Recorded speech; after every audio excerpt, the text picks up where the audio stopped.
I always assumed that if my marriage ever fell apart, it would be loud. The kind of ending that comes with shouting, tears, and slammed doors. I figured there'd be drunken midnights. Pages of memories torn through in some desperate autopsy of love, trying to find the exact point where comfort turned into decay. But when my wife, Sophia, sat across from me at dinner one quiet Thursday evening and said, as calmly as if she were noting the weather, "I don't think I'm happy anymore," something inside me didn't break. It simply powered down. No shouting. No pleading. Not even a blink. Sophia watched me closely, her fork hovering mid-air. She was waiting for the show, the panic, the promises, the "I'll do anything" moment. Maybe she imagined I'd grab her hands, swear we could fix it, make grand declarations about counseling or second chances. Instead, I wiped my mouth with a napkin, set my fork down neatly, looked her in the eye and asked, "Is there someone else?" The words were blunt, stripped of heat, a diagnostic question, not a plea. For a moment she froze. A flicker, just a fraction, of surprise rippled through her before she regained her practiced composure. She gave this soft, dismissive laugh that landed somewhere between exasperation and performance. "Why would you even ask that?"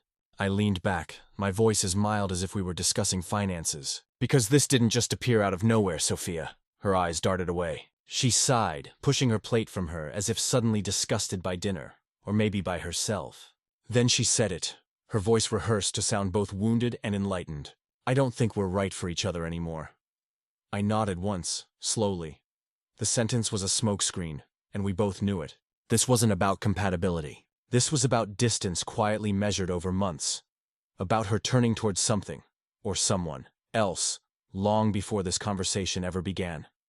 The signs had been there. The late nights, the new workouts, the bad habit of keeping her phone face down and laughing softly at messages she insisted were just work.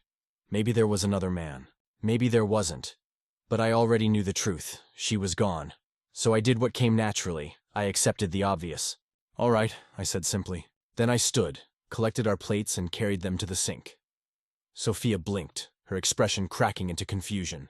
"What?" "All right," I repeated. Water roared quietly as I rinsed the plates. "You want to leave, then leave." Her frown was almost immediate, an instinctive recoil. She hadn't planned for this version of me. She had likely rehearsed the whole scene in her head. The tearful promises, the broken voice begging her to stay, the guilt she'd have to pretend to shoulder before she found herself. Instead, I was making it easy, and easy unnerved her. I could almost hear the question forming behind her eyes. Why isn't he fighting for me? She shifted in her seat, fighting for new footing. I mean, I don't want to just throw everything away. We've been together for so long, of course. The cautious reversal, the soft detour into ambiguity. She wasn't ready to burn the bridge yet, not until she knew the ground on the other side was steady. I dried my hands, turning to her with calm precision. "You already threw it away, Sophia," I said gently. That hit. Her breath caught. "That's not fair." I gave a small, asymmetric smile. "Fair?" I repeated. "You walked into this conversation with your decision already made. I'm just catching up to it." She swallowed hard, eyes darting to the table, suddenly uncertain. I didn't say I was leaving right this second. There it was, the loophole. She wanted a buffer, a transition phase, a convenient period of emotional trial separation where she could process with me still nearby. The door conveniently cracked while she auditioned solitude. Or someone else. That wasn't going to happen. Without speaking, I walked past her and down the hall. She didn't follow immediately, but her footsteps came soon after, curious, tentative. "Where are you going?" she asked cautiously. I didn't answer. I stepped into our closet, pulled down the large, dark suitcase from the top shelf, and set it on the bed. When she appeared in the doorway, her face drained of color. "What are you doing?" I didn't even look at her. "Helping you pack." Her composure broke in real time. The practiced calm melted into a blank sort of disbelief, her voice catching in her throat. "Ethan, let's just talk about this." I finally met her eyes. "What is there to talk about?" She glanced at the open suitcase, hands flexing uselessly at her sides. I don't want to rush anything." Of course she didn't. Rushing left no room for manipulation. Rushing didn't let her test the water. I zipped half the suitcase, folded a final blouse, and said quietly, "I'll sleep in the guest room tonight. Take your time finishing." Her lips parted like she had something else to say. Maybe a protest or a plea, but nothing came out. I grabbed my pillow, brushed past her without another word, and shut the guest room door behind me. And for the first time in years, the air felt breathable. I didn't have to beg for what shouldn't require begging. I didn't have to justify my worth to someone auditioning new lives. The noise inside my head, the self-doubt, the looping questions, it all went still. Freedom didn't arrive like a celebration. It arrived like silence, weightless and clean.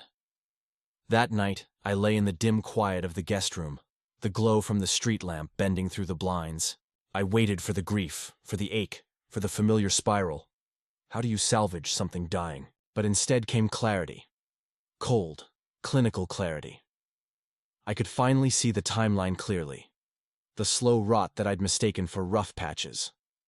This wasn't some sudden detour. It had been years in the making. I traced it backwards. How our conversations shifted from genuine connection to logistical coordination. How affection became obligation. The growing list of tomorrows she used to postpone. Intimacy. Sophia had been gone long before I'd noticed the absence, and I had been too loyal to denial to admit it. There were warning signs, the emotional distance disguised as independence, the easy smiles saved for her phone, not me. The irritation that crossed her face every time I asked harmless questions. God, Ethan, she'd say, not everything's about you. I used to believe her frustration came from exhaustion, that her coldness was circumstantial, that if I worked harder, balanced better, showed patience, the switch would flip back to love someday. But that's the lie. Relationships don't just slip. They're abandoned one unnoticed decision at a time. She had quit long before she confessed it. As I lay there, I thought back to when we started. The first time we met, some random friends party neither of us wanted to attend. She was the loud laugh that cut through the room. I was the awkward introvert, nursing a drink in the corner until she pulled me onto the dance floor, grinning at my 2 left feet rhythm. We were magnetic, effortless. The kind of pair that made other people roll their eyes because we were too in sync. We built a life on endless inside jokes and lazy Sundays wrapped in blankets, backs to the world, and somehow, quietly, that world crept back in. There wasn't one big explosion, just erosion. Jokes became reminders of what used to be funny. Touches became routine. Love turned into background noise faint enough to ignore. Maybe it was boredom. Maybe it was someone else. Maybe she just needed an excuse to start over. But none of that mattered now. Because while she'd mentally left months before tonight, I finally followed. I wasn't angry. I wasn't mourning. I was done. Answer another knock than her. Voice hesitant Ethan. I sighed, rubbing a hand down my face. Yeah, there was a pause then. Can we talk? I sat up but didn't move, Tupin. The door about what her voice was, softer now uncertain. I don't want things to be like this. I let out a dry chuckle. Like what? Sophia, like you wanting to leave and me letting you. She exhaled sharply. I could hear the frustration creeping into her voice. I didn't think you'd just give up so easily, and there it was. She wanted a reaction. She wanted resistance. She wanted to feel desired even in the process of leaving me. I stood up, walked to the door, and opened it just enough to see her face. Her arms were crossed, her expression a mixture of irritation and confusion. Met her gaze completely unreadable. You made a decision, Sophia. I'm just making it easier for you. Her throat bobbed as she swallowed. So that's it, just like that. I leaned against the doorframe, my voice calm. I could fight, I could beg, I could try to convince you to stay. But let him be honest. Would it change anything? She looked away. I don't know. I smiled. Ido, she opened her mouth, but no words came out. For the first time she wasn't in control, and I could see the first hints of regret flicker across her face, but it was too late. I gave her an easy exit, and now she'd have to live with that choice. The next morning I woke up early, not because I couldn't sleep, but because I finally had peace of mind. There was no weight pressing on my chest, no racing thoughts about what I could have done differently. I didn't have to wake up next to someone whose mind was already somewhere else, and for the first time in a long time I felt like I could breathe. I heard Sophia moving around in the bedroom, the sound of drawers opening and closing, the shuffle of clothes being folded, then tossed into the suitcase. She wasn't being careful or deliberate. She was moving with frustration. I didn't check on her. I didn't ask if she needed help. She made her decision. I was just giving her what she wanted. A few hours later, she stood by the front door, her suitcase next to her, keys in hand. I sat at the kitchen table, drinking my coffee, scrolling through my phone like this was just another normal day. She cleared her throat. Well, I guess I'm going now. I glanced up, gave her a nod. Take care. Her fingers tightened around the suitcase handle. That's all you have to say. Exhaled slowly and leaned back in my chair. What do you want me to say? Sophia. That I'm heartbroken that I can't imagine life without you. That I'll sit by the phone hoping you'll change your mind. Her lips parted slightly, but she said, "Nothing." I shook my head. "I'm not going to beg Sophia, you want it out, Sogo." A flicker of something crossed her face, something close to regret. But she heated quickly. She picked up her suitcase and walked out. She waited before getting into her car, glancing back. At the house one last time I didn't move. I didn't chase after her.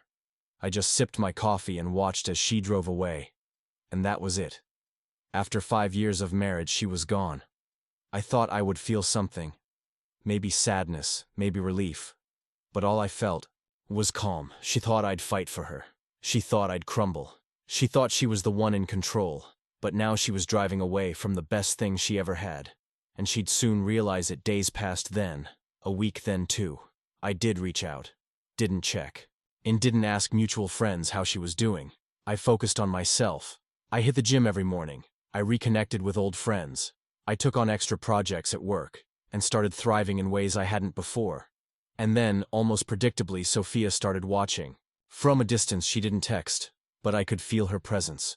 She hadn't unfollowed me on social media. In fact, she started watching my stories more than ever. She saw the gym check-ins, the outings, with friends, the post where I looked happy, truly happy. And for the first time, she saw a version of me that she didn't expect. She thought I'd fall apart without her. Instead, I was becoming the best version of myself, and it was killing her. I was at a friend's gathering when I finally saw her for the first time since she left. I hadn't planned on seeing her. I didn't even know she'd be there. But the moment I walked into the backyard, drink in hand, laughing at something a friend had said, she was right there, standing by the fire pit here, yes, locked onto mine. And I sighed. The hesitation, the regret, the uncertainty. I didn't give her any extra attention. I greeted people around her, shook hands, exchanged laughs. I was completely unfazed, and that's when she made her move. She came up to me after an hour smiling, like nothing had happened. "Hey, stranger." I took a sip of my drink, nodded hey. She let out a soft laugh, shifting on her feet. "I didn't know you'd be here, Emet." Her gaze. "Why does it matter?" Her smile faltered. "It doesn't." Just surprised. That's all there was. An edge to her voice, a hint of something she wasn't saying. I knew exactly what it was. She expected me to be broken, she thought. I'd be struggling, avoiding places where she might be. Instead, I was doing just fine. I let the silence stretch, then tilted my head slightly. "How's life treating you?" Her shoulders stiffened just barely. "It's fine." I gave her a slow, knowing not good to hear. Then I turned away, leaving her standing there. And in that moment I knew. She was finally realizing what she lost. The regret was just beginning. She left, thinking she'd find something better, but all she found was the empty space where I used to be. And the best part, she was the one who walked away. She made her bed, now she had to lie in it. I never believed in revenge. Not the dramatic, movie-style kind anyway, no. Burning bridges, no exposing her secrets, no dramatic public humiliation. But if there was one thing I learned, it was that the best revenge wasn't about proving someone wrong. It was about proving yourself, right? It was about building a life so good that they regretted ever walking away. So that's exactly what I did. I focused on myself, like never before.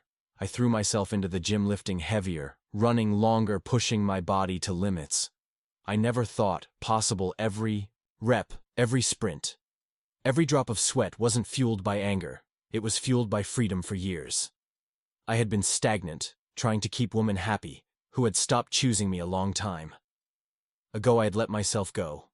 Not just physically, but mentally, emotionally. I had given my best to someone who wasn't giving me anything in return. But now, I was becoming the man I was always meant to be: stronger, smarter, more focused. I reconnected with friends I had neglected during my marriage. We went out more, hit up new restaurants, took road trips, made memories. I rebuilt my own life. Not the one I had built around her. And it wasn't just socializing. I started winning at work too, without the stress of a failing marriage weighing me down. My productivity skyrocketed. Closed deals, landed new clients, and even got promoted to a senior position within months. Success became second nature. Tom and Sophia, she was watching it all happen. She didn't reach out right away at first. It was just subtle signs lurking. I saw her name pop up in my Instagram story views. She watched everything, my gym progress, my work achievement, even the small moments like when I posted a picture of a steak I had cooked for myself. Maybe she thought I was just putting on a show. Maybe she thought I was faking it, waiting for her to reach out just so I could take her back. But the thing is, I wasn't faking anything. I was actually happy, and I knew that was driving her insane. The first time she actually reached out, it was weak, a random text out of nowhere. "Hey, just saw something that reminded me of you. Hope you're doing well." I stared at it for a minute, then I left it on read because I didn't need to respond. She had made her choice, and now she was starting to regret it the next time I saw her. In person. It wasn't at a mutual gathering, it was at the grocery store. I was in the produce section picking up some fruit for the week when I heard it. Ethan had turned, and there she was. She looked different. Not bad, but not glowing the way she used to when she was sure of herself. For the first time she looked once certain, like she wasn't so sure she had made the right choice after all. I gave her a polite nod. "Sophia?" She smiled, shifting awkwardly. "It's been a while," I just nodded. "Yeah, it has." A pause. She glanced down at my cart, her eyes landing on the fresh produce, the protein shakes, the clean diet that showed I was taking care of myself. "You look good." I knew what she meant. She didn't just mean physically, she meant everything. I looked like a man who had moved on, a man she no longer had control over. I gave her a small smile. "Thanks. Life's been good." Her expression flickered, like she wasn't sure if she wanted to hear that. "Well, you seem busy." She'd been keeping tabs. I let out a light chuckle. "Yeah, you could say." That she hesitated, then bit her lip. "I've missed talking to you there." It was the first real crack in her confidence. Tilted my head slightly. "Yeah." She nodded, stepping a little closer. "I don't know. Guess I've just been thinking a lot lately." I didn't say anything. I let her sit in the silence, let her hear the weight of her own regret. And that's when she sighed. I didn't expect things to feel this way." Ah. She thought she'd feel free. She thought she'd be happier. Instead, she felt empty. "Not my problem." I gave her an easy, relaxed shrug. "Well, you made your choice." Her breath hitched slightly.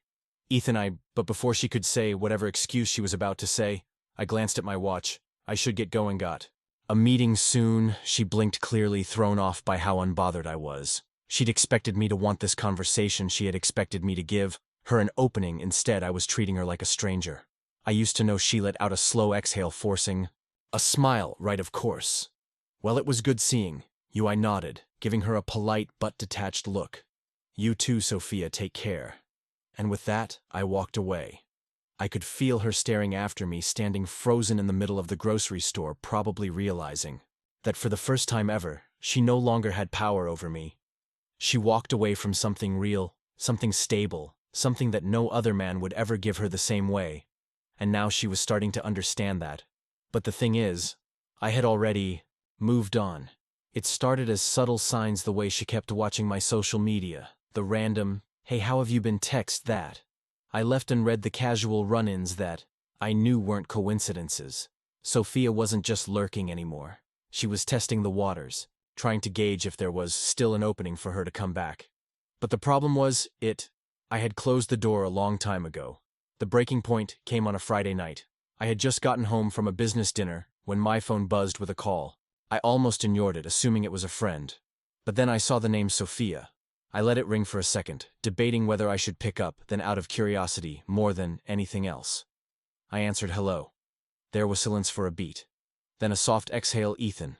Her voice was different this time, not casual, not calculated, raw, a little broken, desperate.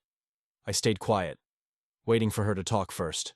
"I know I probably shouldn't be calling you," she finally said, her voice hesitant. "But I needed to talk to you." I ran a hand through my hair, exhaling. "Sophia, what do you want?" She let out a nervous chuckle. "I don't even know where to start." I leaned back on my couch, staring at the ceiling. "Try the beginning." She was quiet for a moment, then she inhaled sharply.